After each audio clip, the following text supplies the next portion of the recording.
শুভ দুপুর। সবাই কেমন আছেন? আশা করি সবাই ভালো আছেন। স্বাদ ও স্বাদের গল্পের সাথে আবারও আসলাম আপনাদের জন্য নতুন একটা ভিডিও নিয়ে। আজকের ভিডিওতে থাকতেছে চিংড়ি মাছ ভুনো। দেখার জন্য সাথেই থাকুন, ফেসবুক পেজে ফলো করুন।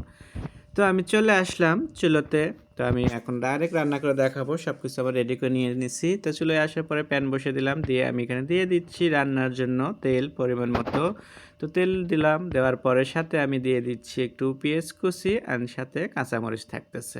সো এটা দেওয়ার পরে আমি সুন্দরভাবে কিছুক্ষণ এটাকে একটু ভেজে নেব। তো ভেজে নিচ্ছি, দেখতেই পারছেন। ভাজার পরে আমি এখন এখানে দিয়ে দিতে হবে একটু লবণ। তো আমি এখানে স্বাদ মতো লবণ দিয়ে দিচ্ছি। তো চিংড়ি মাছ রান্না করলে এভাবে খুবই ভালো লাগে, আমার বাসায় সবাই খায় কিন্তু। তার সাথে লবণের সাথে আমি দিয়ে দিচ্ছি একটু হলুদ পাউডার অ্যান্ড মরিচ পাউডার।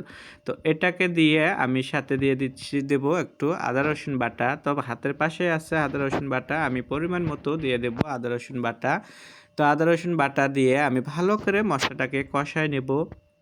আপনারা যদি বাসায় এভাবে একবার রান্না করেন তাহলে এটা দিয়ে আপনারা খিচুড়ি, ভাত, পোলাও যে কোনো জিনিস আপনারা সুন্দরভাবে পেট ভরে খেতে পারবেন। খুবই মজা হয় এভাবে চিংড়ি মাছ ভুনো।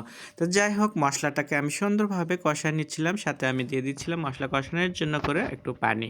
তো পানিটা দেওয়ার পরে আমি আরও বেশ কিছুক্ষণ এটাকে কষায় নেব, যেন মশলা থেকে কাঁচা ঘ্রাণটাকে চলে যায় সেজন্য করে। তো আমি বেশ কিছুক্ষণ ধরে এটাকে আমি কষায় নিলাম। নেওয়ার পরে আমি এখানে দিয়ে দিচ্ছি টমেটো। টমেটোটা আমি আগেই দিয়ে দিচ্ছি এই কারণে যে টমেটোটা সুন্দরভাবে যেন একটু গলে যায়। পরে দিলে আপনাদের একটা আস্তে আস্তে থাকবে, সে অনেক সময় পরেই দিই আমি। তো সেজন্য করে যাই হোক, আমি টমেটোটা দেওয়ার পরে টমেটোটা গলে গেছে। যাওয়ার পর সুন্দরভাবে কষানোর পরে আমি এখানে আবারও দিয়ে দিচ্ছি চিংড়ি মাছ।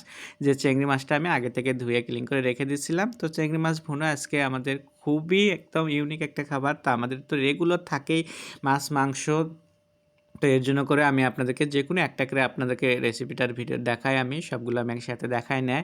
তো চিংড়ি মাছে আমি এখন একটু দিয়ে দিলাম ভাজা জিরে গুঁড়ো অ্যান্ড ভাজা হলকা ধনের গুঁড়ো।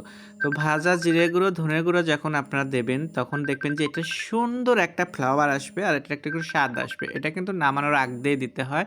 তো যাই হোক, আমি চিংড়ি মাছটা কষে নেওয়ার পরে আমি জিনিসটাকে আবারও এটাকে দিলাম। দেওয়ার পরে আমি বেশ কিছুক্ষণ এটাকে আবারও নাড়াচাড়া দিয়ে সুন্দরভাবে একটু কষায় নিচ্ছি এভাবে। তো এখানে আমি আবার একটু রান্নার জন্য করে, যেহেতু একটু ঝোল রাখবো সামান্য, তো এর জন্য করে আমি আবার একটু পানি দিয়ে দিচ্ছি, গরম পানি।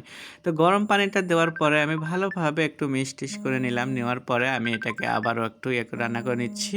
তো রান্না করতে করতে দেখবেন যে একটা সময় এসে যাবে যে খুব সুন্দর একটা এখান থেকে গন্ধ বের হবে, দেখতে কিন্তু খেতে খুবই ভালো লাগবে। তো যাই হোক, রান্না করতে করতে রান্নার টাইমও কিন্তু কমে আসে কথা বলতে বলতে। তা নামানোর আগ দিয়ে আমি দিয়ে দিচ্ছি ধনের পাতা কুচি, আবারও একটু দিয়ে দিচ্ছি কাঁচামরিচ। তো এটা দেবেন যখন, তখন দেখবেন যে ধনের পাতার সুন্দর একটা ফ্লেভার আসবে আর কাঁচামরিচের খেতেও খুব ভালো লাগবে। আর রান্নার জন্য কিন্তু ঢাকনা আমি আগে থেকে ইউজ করি, ঢাকনা দেওয়ার দরকারও হয় না। নাড়াচাড়া করতে করতেই কিন্তু রান্না হয়ে যায় চিংড়ি মাছ। তারপরেও লাস্ট সীমানায় একটু আমি ঢাকনাটা দিয়ে আমি এখন নিলাম। তা যাই হোক, রান্না আমার হয়ে গেলে এখন পরিবেশন করে দেখাবো আপনাদেরকে।